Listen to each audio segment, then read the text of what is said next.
En medio de esos dobles discursos, de ese afropesimismo que parece desmoronarse y de ese afrooptimismo que parece surgir con fuerza, deberíamos hablar, o algunos autores como David Francis hablan del afrorealismo y nos dirían, es cierto que se están produciendo mejoras en el ámbito sociopolítico, socioeconómico en el continente africano, pero habría que relativizar algunos de esos aspectos o al menos contextualizarlos.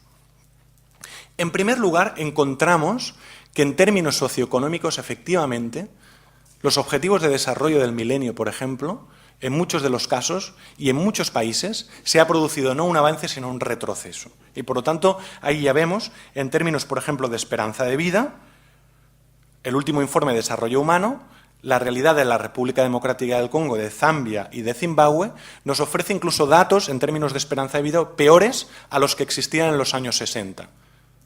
Es verdad que hay el impacto del SIDA, sobre todo en la realidad de Zimbabue y Zambia, pero por lo tanto sí que hay elementos que nos ayudan a relativizar. Otro aspecto importante es la electoralización de África. Hay algunos autores que critican, ¿realmente estamos avanzando hacia un proceso de democratización de África? ¿Es un proceso positivo? La celebración de elecciones masivas. Primero, hay una cuestión real, que es que las elecciones han provocado también tensiones políticas graves. Si recordáis el caso de Zimbabue, el caso de Costa de Marfil, pues también ponen de manifiesto que las elecciones han comportado, en este caso, tensiones políticas y sociales importantes. Pero, por otro lado, hay autores que cuestionan el hecho de que realmente procesos que las realidades occidentales tardaron siglos en producirse y en constituirse, procesos democráticos, el hecho de que se celebren elecciones democráticas pueda significar o sea un sinónimo de hablar de democratización del continente africano.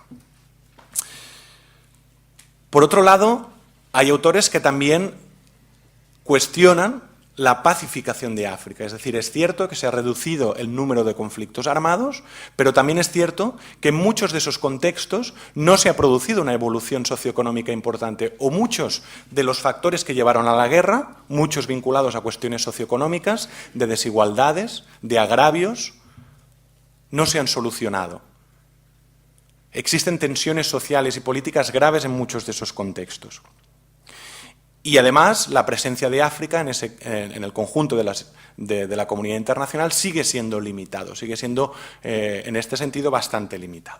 Por lo tanto, veríamos que ese discurso más equidistante, afrorealista, intentaría matizar los aspectos que señalaba el afropesimismo y los aspectos que con cierta euforia destaca el afrooptimismo.